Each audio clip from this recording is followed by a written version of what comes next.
예. 네, 안녕하세요. 네. 유럽은 정석의 저자, 네, 이재호 강사입니다. 오늘은 좀 세금에 대한 거를 말씀드리려고 합니다. 유류분이라든가 또는 상속재산 분할에 따른 그 세금 문제에 대해서 말씀드리겠습니다.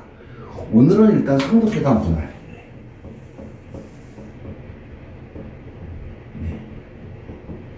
상속재산 분할에 따른 상속세, 네, 그리고 재산세, 네, 이거에 대해서 먼저 말씀드리겠습니다. 이게 네, 유증도 마찬가지입니다. 예.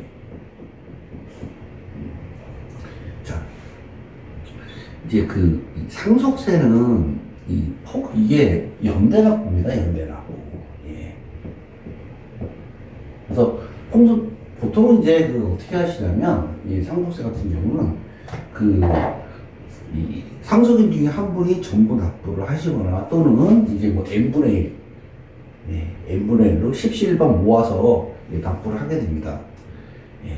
그렇지만 이제 그렇게 돼서 이게 상속재산을 법정 상속분대로 n분의 1씩 나누게 되면 문제가 없습니다.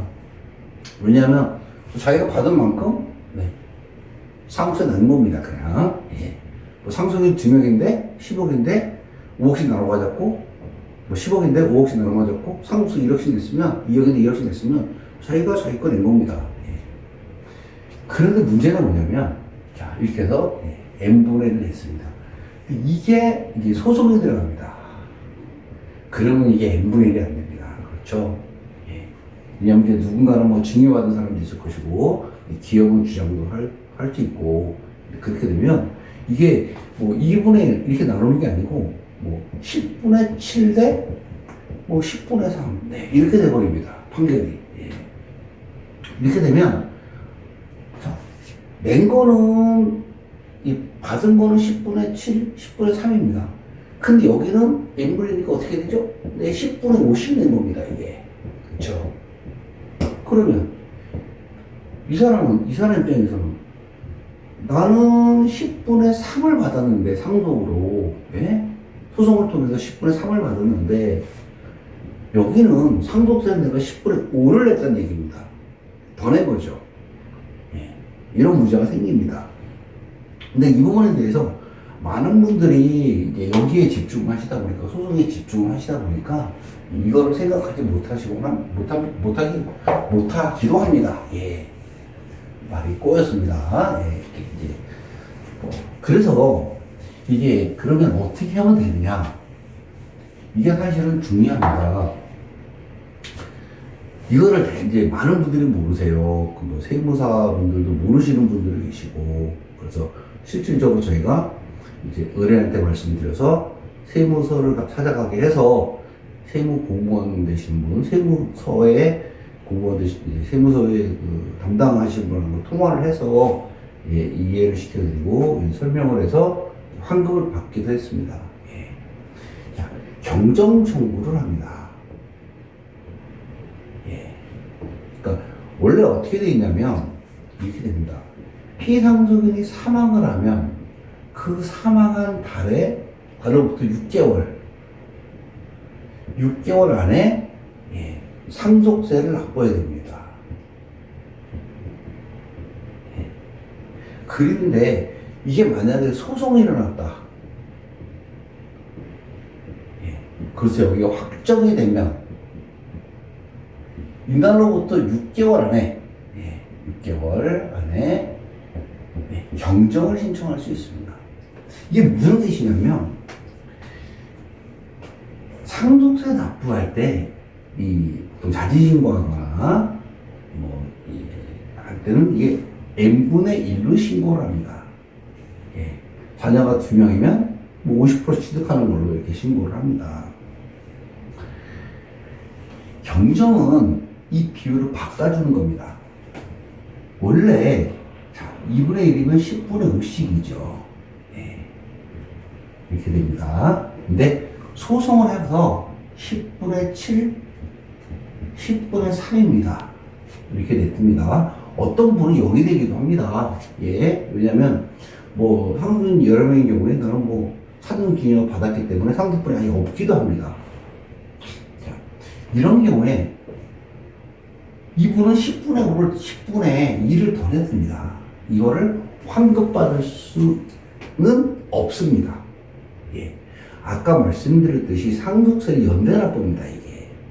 연대납부이기 때문에 이 사람이 17과 10분의 50 모아서 상속세를 냈다고 하더라도 내가 나중에 10분의 3의 결정이 나는 경우에 됐다고 해서 이거를 10분의 1을 돌려받고 20분의 7이 세무서에 10분의 1을 더 내는 게 아닙니다.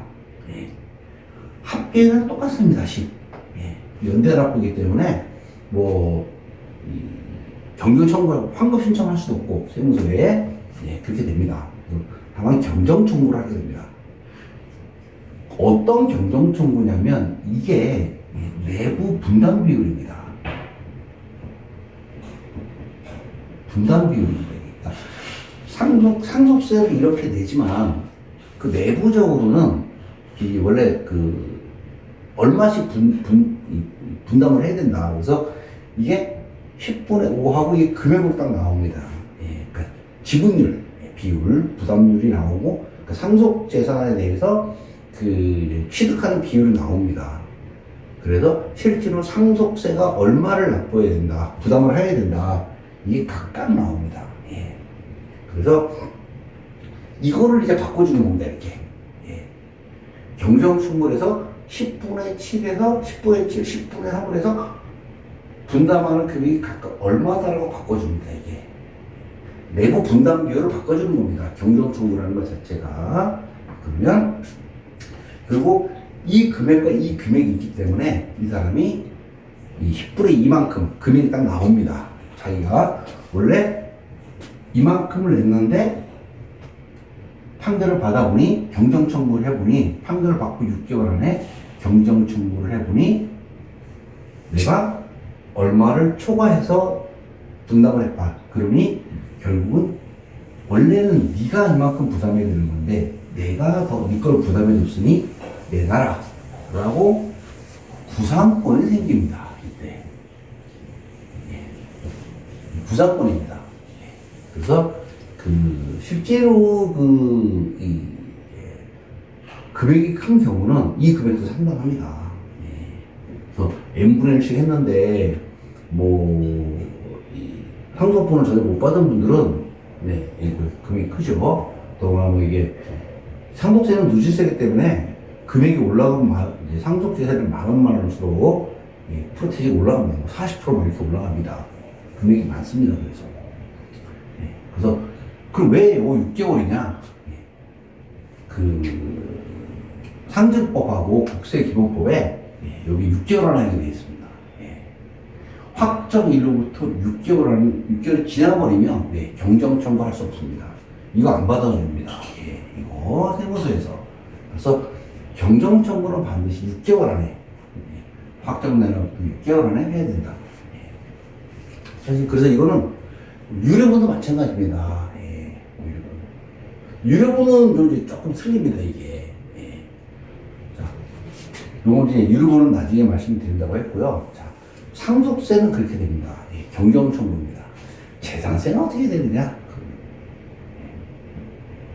뭐 부동산을 우선 이제 부동산이 상속됐습니다. 누군가가 확정되는 날 전까지 재산세를 계속 부담을 했습니다. 이건 어떻게 되느냐? 이거는 뭐 경정 청구 이런 거 없습니다. 그럼 우리가 보기에는 지방세입니다. 재산세. 이거는 상속 개시 당시, 요 개시 당시를 기준으로 이때부터 구체적 상속분을 구체적 상속분을 기준으로 분담비를 나눠서 청구하시면 되겠습니다. 오늘은 이제 사람들이 많은 분들이 간과를 하고 계신 상속세 문제, 그러니까 상속재산 분할 소송 후에 이제 사망하시잖아요. 6개월입니다. 이때 세금 내야 되는데 소송은 여기서 끝납니다, 이게. 이거 보고 이거 못 냅니다. 일단 내거봐야 됩니다, 누군가는. 네. 그랬을 때 나중에 정산을 어떻게 하느냐. 예, 상속세 낸 거를 정산하는 절차. 예, 경정 네, 신청하셔라. 확정된 날부터 6개월 안에. 예. 많이 이제 이거를 생각을 안 하시고 계세요. 그래서 오늘은 상속재산 분할 소송이 종료됐을 때, 예, 이미 납부한 상속세를 어떻게 해야 되느냐의 문제에 대해서 말씀드렸습니다. 만약에 내가 10분의 5였는데, 예, 내가 10분의 7을 가지고 왔습니다. 그럼 어떻게 되죠? 예, 가만히 있습니다. 6개월 지날 때까지, 확정난 없어 6개월이 지날 때까지 가만히 있어야 됩니다. 예, 그러면 다른 10분의 3을 가져간 상속인이, 예, 모르면 나는 10분의 2 그냥 먹고 가는 겁니다. 무덤 먹고 가는 겁니다. 예, 자, 근데 만약에 내가 10분의 4를 가져갔다. 또는 0이다. 당연히 확정난 날부터 6개월 안에 경정 신청합니다. 그래서 경정 신청하면 이렇게 나옵니다. 경정등기 내용 분담비를 바꿔주면 돼. 이렇게 그거 갖고 달라고 하면 됩니다. 예. 자, 오늘은 상속재산에 대해서 상속세 납부한 이후에 상속재산 분할 소송을 통해서 협의 분할을 통해서 이제 법원의 조정을 통해서 상속재산의 비율이 취득 비율이 확정됐을 때, 예, 그때 소급 적용을 해서 납부한 상속세를 다시 정산하는 방법에 대해서 말씀드렸습니다. 오늘은 여기까지 하고 다음에 다른 주제로 다시 찾아뵙도록 하겠습니다. 아직은 제가 말씀드리면 여기 스터디 카페입니다.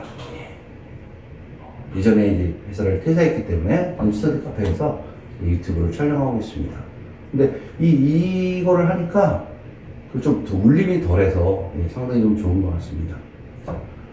이상 오늘 말씀드렸고 다음에는 다른 주제로 다시 찾아뵙도록 하겠습니다. 이상 이재호 강사였습니다.